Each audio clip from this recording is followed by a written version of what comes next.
All right, welcome back, everybody, to Fort Massac State Park here for the Mathews Pro-Am. Senior known pro Nathan, take us through our leaderboard.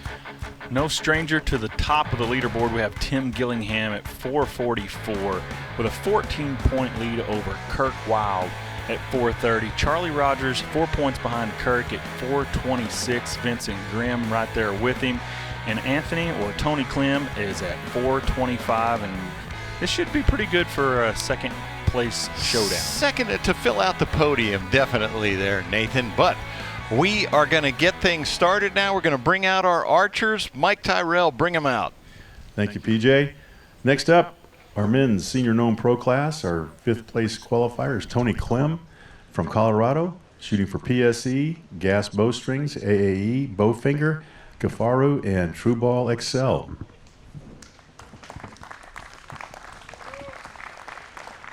And fourth coming in is Vinson Grimm from Bronson, Florida. All right. PSE, gold tip, Shell Pond Outdoors, and Wizard Lab strings.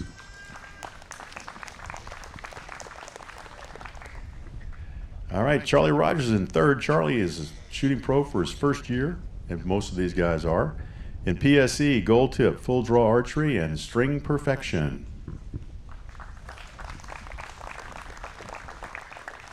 Next up is Kirk Wilde from Alden, New York. This is his first event. Welcome. He shoots for Mathews and Archery Solutions. I'm sure the weather here is so much more accommodating than New York.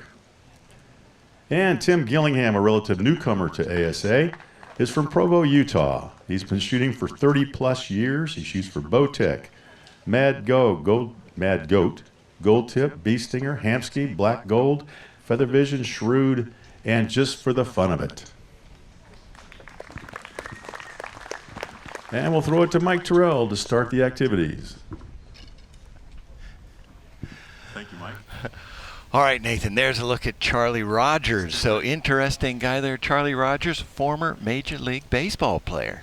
Yeah, Charlie and I have had several good conversations, and he's all in on this. You know, he is doing the baseball thing for a lot of years, and then got out of that. Always loved hunting, and so here he is. You know. Yeah, I know he played for the Milwaukee Brewers. I talked to him once. That was the only team I remember him mentioning in the majors. He played a lot of different places in the minor leagues, but I know he played for the Brewers up in the big leagues.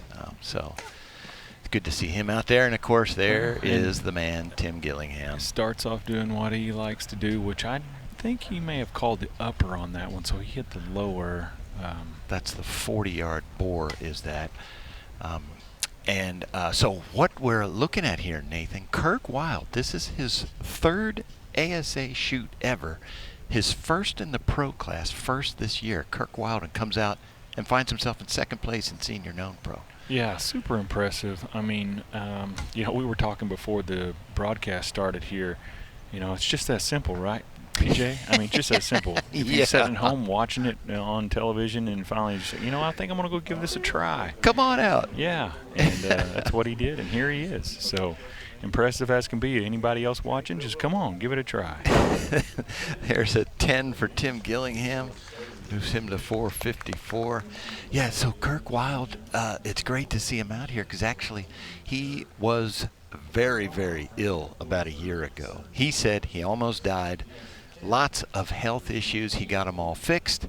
Back out here. Boom, come to his first national ASA in the pro class. Finds himself in the shootdown. Yeah, like I said, it's always impressive to hear some of the stories that these archers may have, that leads them up to here, and what gets them here, what motivates them, and what drives them, because in any competition, you got to have a lot of drive to be competitive at the top. And obviously, Kirk is no stranger to that drive. That's an 8 for Vince Grimm. And this is Vince's second shoot down this year, so he's been working on his game. Things seems to have been working out. And now we're looking at the turkey. This is Tony Clem, that 36.5-yard turkey. Kind of makes me think he may have aimed right there. just a little bit off to the right, hoping to get a little bit of left drift.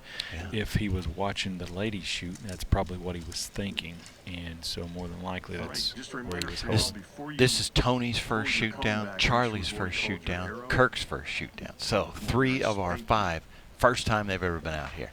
What's that like, Nathan? I don't want to age you here, but I know it's been a few years since your first shoot down. But well, I tell you what it's like. It's way faster than what you think. Everyone that does that or that has a question about it afterwards, they say, well, what was you thinking at this point? It's like, you know what? I didn't have time to think. yeah, It just goes way faster than what you think, and you have to slow it down in your mind because you're so worried about, and these guys are having to worry about the wind, which it's actually slowed down a little bit. it has. That's Kirk Wilde there.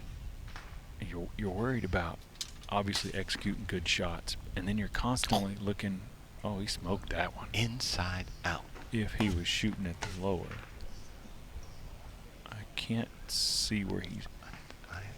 I think he was shooting at the lower. That's Vinson That's there. Vince Grimm back there. But yeah, it's odd.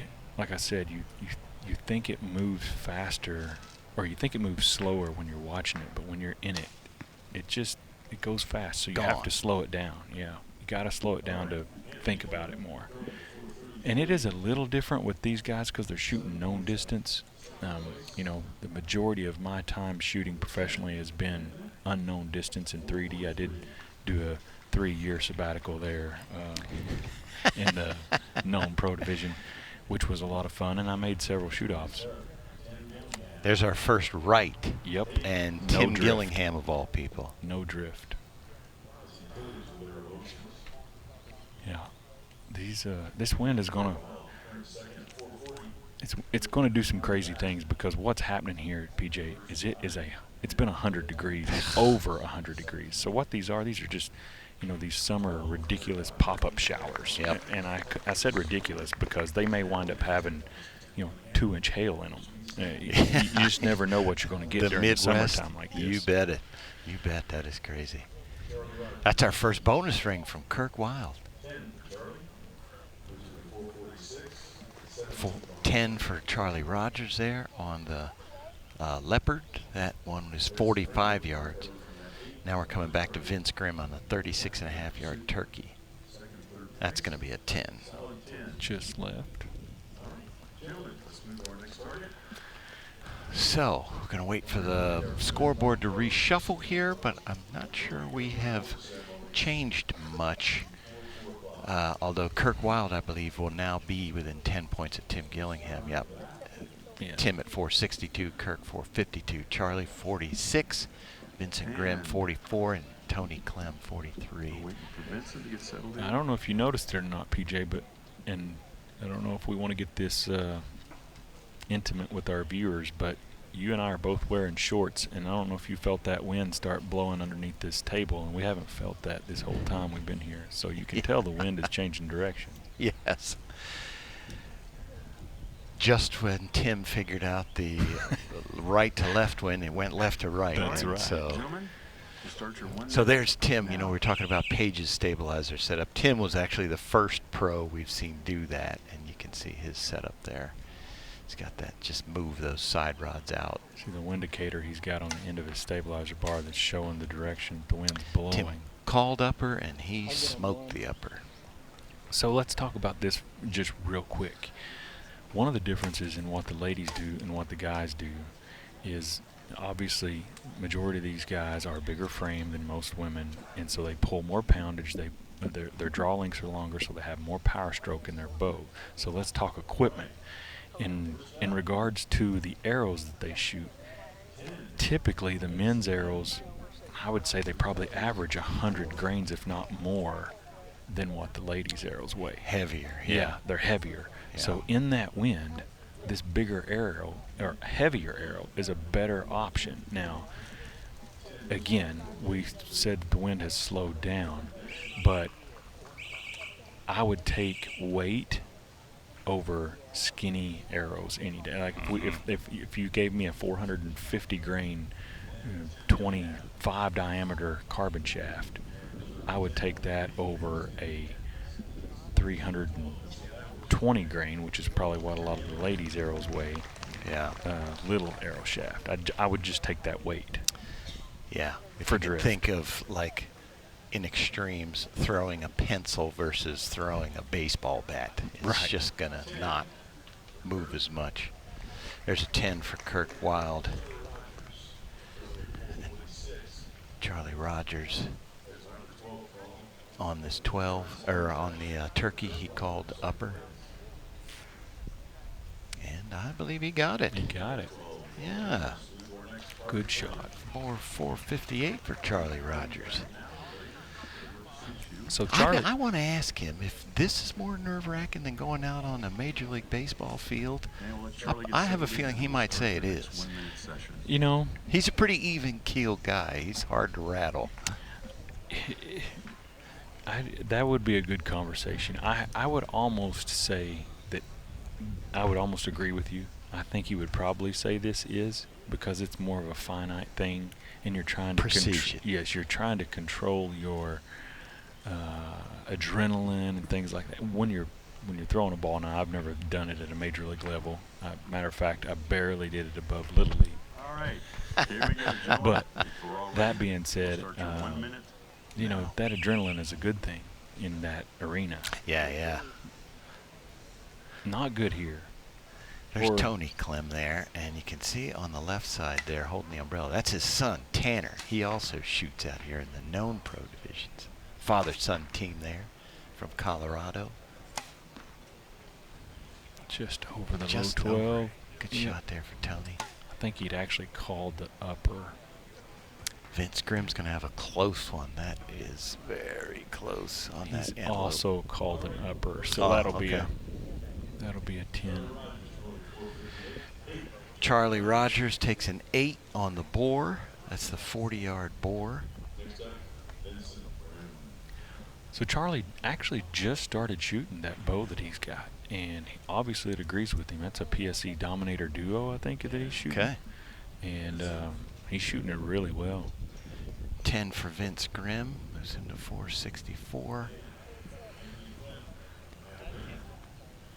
Tony Clem here. He's got to be used to shooting in the wind out in those Colorado plains. I know he's in eastern part of Colorado where it gets real windy. Yeah. Where the antelope run free and the buffalo roam. And the wind blows. And the wind blows.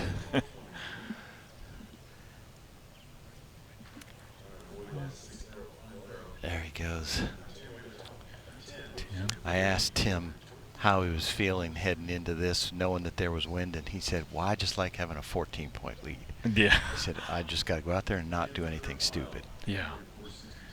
Well, he's done it so many times. It's not, you know, he's comfortable in this situation, obviously. But if you know Tim, I don't know that he's ever comfortable. Never. Never. Yeah. I bet he's feeling pretty good right about now with one target left to go. And it's 36 yards. And he knows how far it is. And he knows how far it is.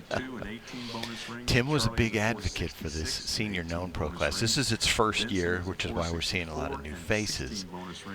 And because, and he did well in the senior pro class. He would win. He was shooter of the year, did all that. But he is committed. He says for archery, he believes that you should know the distance. That's his belief. Of course, Tim is strong with his opinions. But I give him credit for backing it up because then he came into a class. He hasn't won all of these. And, you know, it's just been... Is Kirk good? All right, gentlemen. We'll start your 1 minute. It was kind of going into the unknown. Oh, yeah. It's kind of funny. He was telling me about a conversation he was having with his wife. And his wife said, you should go back to unknown after he didn't win the first one. Oh, that was so funny that he was telling me that. He's like, but I got to figure this out. I believe this to be the right thing. Of course, and we all knew that Tim was going to eventually win those tournaments. You know? Yeah. Yeah, I think the first two, Randy Morocco won, and then Tim found his stride, his massive stride. Vinson. I think Vinson hit the top of the low 12 there, but he has his cone out front. So there's a good look over Charlie's. Just a little bit high and left. Here we go. Kirk Wilde, center punches. Yeah, that was like what we'd call clock hands, right in the absolute center. He said when we were interviewing him yesterday, I was like, how you doing? How's your nerves out there competing? And he said, I'm more nervous about you putting that microphone in front of me than shooting. Well, he obviously is not nervous out there. No. He's doing an extremely good job. 10 for Vince Grimm. We had a 10 for Charlie Rogers before that. So, Tony shot Tony it. shot it. He shot at the upper, though. Yep. So that was in the lower 12, but he had called upper. That's Correct. why it's a 10. That's going to give him 473. So we need to see what Tim does here to see if we go to a 6. He shot at the 14. He went for the 14. Of course he did. And he shot a 5. Well,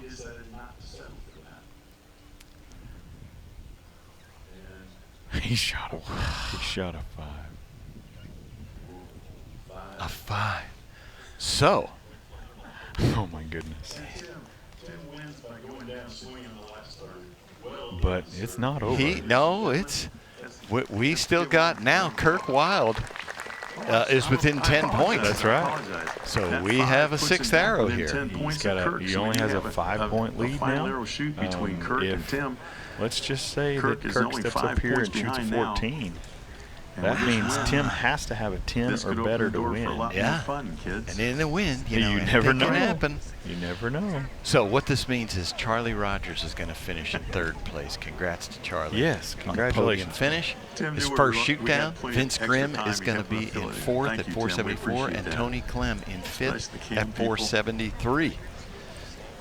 So congratulations to those finishers. But yeah, Nathan, on this very field, It took him about an hour and a half. I saw to put Cara those Kelly 5 come in targets in out Women's there 'cause Pro, it's the so hard to commanding ground. lead, And so for because the of final the arrow, we'll wind, just be moving the stake. she actually had to Or let moving down the and shooting came back, position and she for a shot an target. arrow.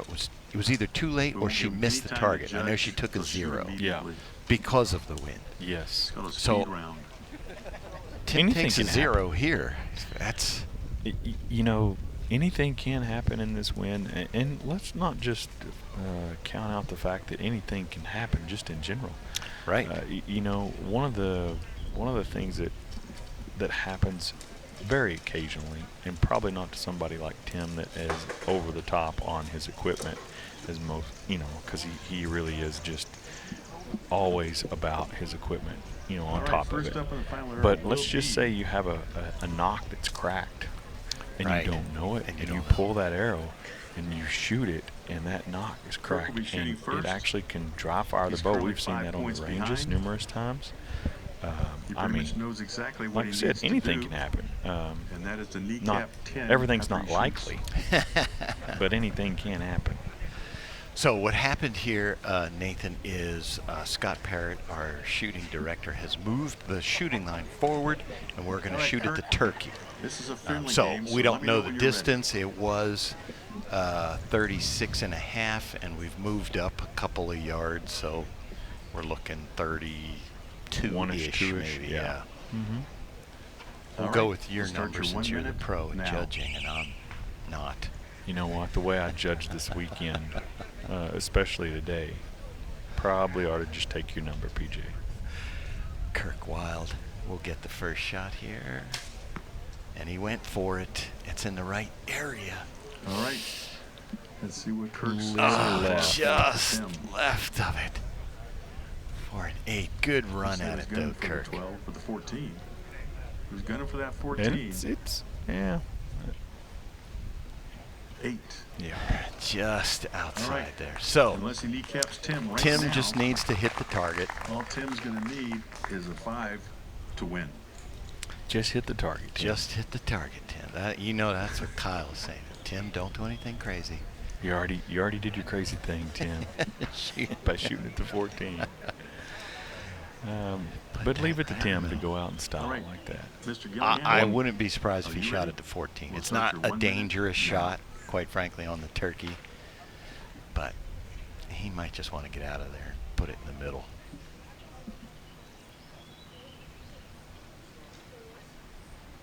Ooh. Oh, little dip there. That's going in the middle.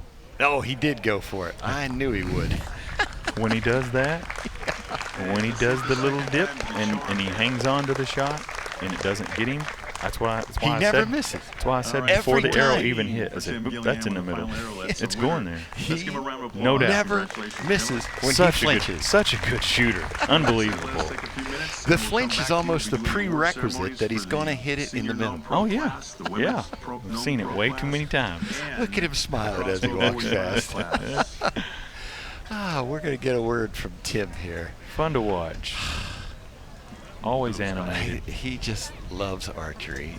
And so there he is, Tim Gillingham. He can hear us now. Tim, tell us about that. We were just thinking there. We saw you flinch there at the end, and Nathan said, now he's going to hit the middle. Flinch? Who flinched? I didn't see no flinch. No, what do you call that? A mental reset? I don't even remember. That other guy next to me said that too, but I don't, I don't recall that. Well, Tim, great weekend for you. Tell us how you felt out there. I felt pretty good. I mean, and it's always easier when you win it out of the course. You can, you don't have to press so hard. And in this wind, that was pretty tough. I got caught a couple times out there, and I was like, got a little surprises. I actually thought I drained that 14 on that turkey. It must have been a little bit of quartering wind coming across there and got me. Well, it worked. We were questioning why maybe you shot at that, but then we realized whose arrow it was in the target, and we're like, you know what? We probably shouldn't be questioning it. The guy's won a lot. He knows what he's doing. Don't worry about it. He's got this under control. Yeah. But anything can happen, so that was something we were thinking about too. But True. I was just trying to make my wife mad. Well, you know what's funny is I actually mentioned earlier how you had told me that your wife had said that maybe you should have continued in the unknown division after the first tournament or two. But we knew this would work out for you. Yeah, she was questioning my sanity. I'll get it together. All right, Tim. Hey, great round. Another win for you here in 2023. You are the Mathews Pro-Am champ. Congratulations. All right, thank you. All right, folks, don't go anywhere. When we come back, we're going to get things started again with our Women's Pro Division here at Fort Massac. Don't go anywhere.